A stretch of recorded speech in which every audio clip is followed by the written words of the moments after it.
السلام عليكم شباب، شلونكم؟ ان شاء الله زينين. رجعنا لكم فيديو جديد وحلقة جديدة، واليوم يا شباب جبنا لكم سلسلة جديدة بالقناة.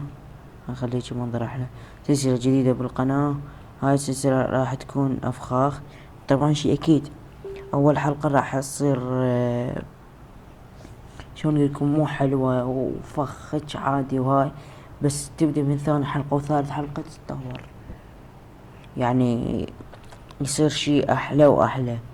طبعا هاي قبل ما نبدأ الفخ، حاط سكن ستيف مثل ما تشوفون. حاط سكن ستيف على اسم قناتي ستيف، وشي اكيد ستيف موجود ويانا، شي اكيد. طبعا هسه انا بجزيرة مدري وين، رسبنت هنا راح. طبعا الفخ الاول راح يكون هذا. طبعا راح اعلمكم طريقة كيف راح تسوونه. انا راويكم من ساعة سويت. اولا تجي تفتح العفو صغير وحلاق، تعفر 5 لا 6 يعني حسب انت ايش قد ما تريد،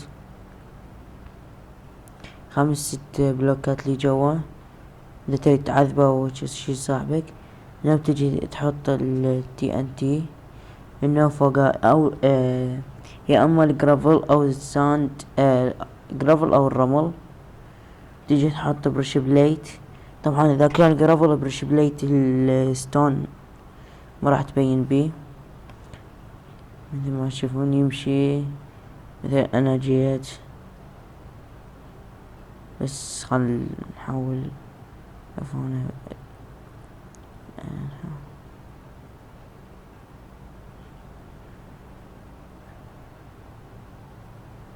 دبليو جيت جيت مشى بوم وقعت. شو راح يصير بيه؟ راح انفجر. طبعا هسه نستخدم جيم مود.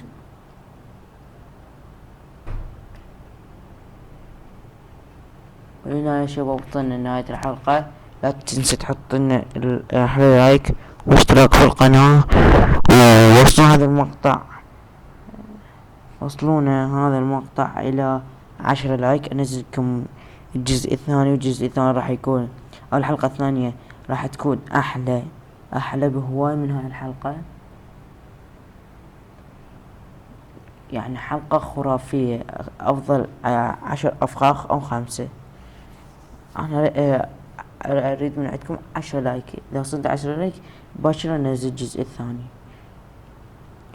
ولهنا يا شباب، ولا تنسوا تحطوا لايك